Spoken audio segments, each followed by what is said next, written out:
Hi, my name is Lexi, and I'm 17 years old, and I've been interested in photography for as long as I can remember. Hi, my name is Shauna. I'm 16 years old, and an interesting photography fact about me is that I've taken photos for Fujifilm before.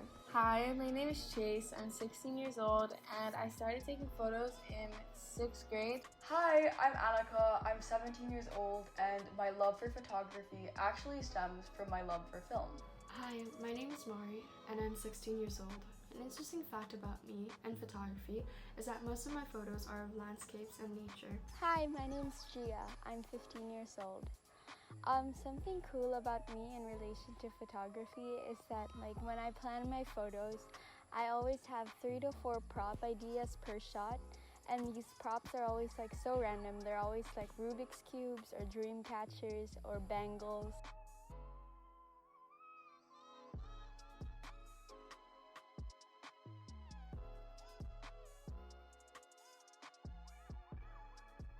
Ever since a young age, I would always be in my grandma's conservatory in Scotland and looking through her old film albums because she had so many, and she always put them in really nice scrapbooks, and I would always just love to see all these little moments that would probably have been forgotten if she hadn't taken a photo of them. Yeah, I just loved, I was always in love with film and printing out my photos and having a physical copy.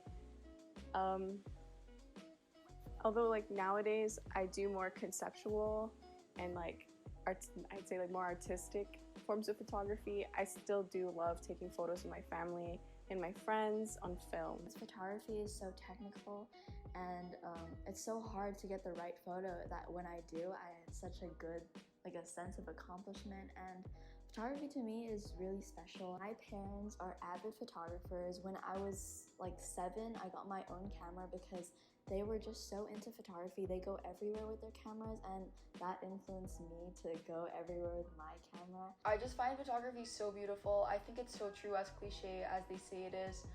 A photo is worth 1,000 words. I really believe in that, especially in films. For example, you can literally, in good directors films, you can literally just freeze any moment of time in that film, and you can just see the director of photography and the director himself really just wants you to pay attention to the certain points in the frame, whether that's done by shadows, composition, angles, lighting. There's just so many ways you can do it, and I just really think it's so creatively genius, directing the audience's attention into whatever subject he wants it to be he wants their attention to be on.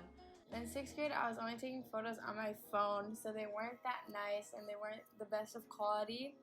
And I really learned to take photos in freshman year with the photography course. At first, photography to me was capturing memories on trips, and I would always borrow my father's extra camera. But it became a passion to me when I started to look into how I took my own photos. I didn't start with a camera. I started with an app on my phone that had camera settings. So in a way, this is my fake real camera because the app was called Camera Plus 2, and it had aperture, ISO, and just camera settings that I could use to practice. I got this app before going on a trip to Singapore, and I wanted to do it because I was thinking, oh, Singapore's gonna have a lot of things that I can take pictures of.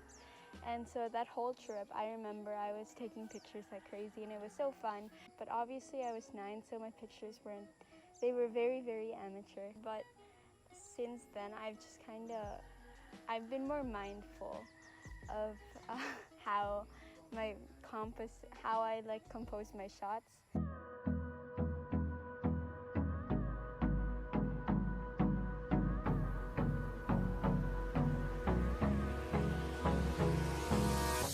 My favorite photo that I've ever taken is actually of 2 turtles. I love this photo because of the way it's positioned. The 2 turtles are kind of coming together, and I think this just creates a really nice focal point for the eye, and I just wanted to direct my viewer to really look right at the point between the 2 turtles. A photo I took in Portugal last year in December. It was so cold there, and we were in this place, like it was like a valley, and my mom had rented this house with a tree house. And so my whole family, like my mom and my dad and my brother, were down like on the garden, and they were having a picnic, and the light was coming in so well. Guys, natural lighting is just so important. Like, I cannot stress how important natural lighting is. I always take my photos in natural lighting. So it was like sunset, and I climbed up onto the tree house, and it was just so picturesque, and it holds one of my most cherished memories. Like, when I look back on it, I can almost feel how it was to be standing there in the treehouse taking photos of my family, and it's just a really special moment to me.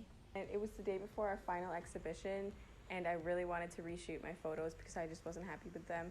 So I remember I took home 2 strobe lights, like huge strobe lights, on the bus home for 30 minutes, and I carried them all the way downstairs to the basement bathroom, and I used acetate, and I taped it over the light, and I used one pink one blue one, and it came out really purpley, which I really liked.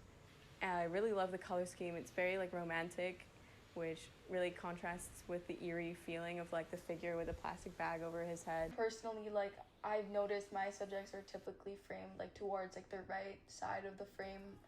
I don't know if that's just the way I like to see my subjects, I guess, because my eyes are like diverted to like this like right portion of the frame.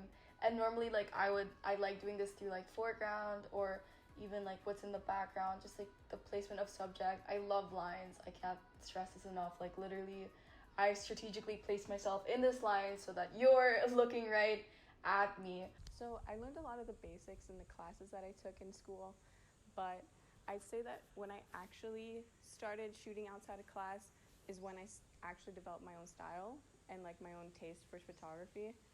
And as I took more photos, I developed this like a subtle color scheme, which is like filled with greens and browns, which are some of my favorite colors. And however, I feel like the most important part of developing your own style is like having it be natural, because I didn't intend for my like overall portfolio to be like very filled with like greens and browns, but I feel like it just came naturally to me, and I feel like that natural feeling will reflect in your photos if you just let go with the flow. I think that photography, a big part of it is just translating how you see the world. Because like if I look at a tree, someone might notice the leaves and might take a picture of that, but I might notice like the branches, so I'll take a picture of that. So I go on Pinterest a lot, and I just like seeing how other people view the world. It's also inspiring to see what other people can do with their cameras. But another thing is, I think a big chunk of photography is just getting practice and seeing what works for you. I don't think I'm gonna get into photography like professionally, but I want to do something in the arts, and I think photography can teach you so much about the arts, because it teaches you first like life skills like photography, like planning and patience, but it also teaches you how to compose your shots and make things more interesting. I don't see myself professionally doing photography as a career, but it will definitely continue as a hobby that I will forever love. Personally though, I can't imagine not living my life without doing photography. Specifically, I'd want to become a director of photography, also best known as a cinematographer.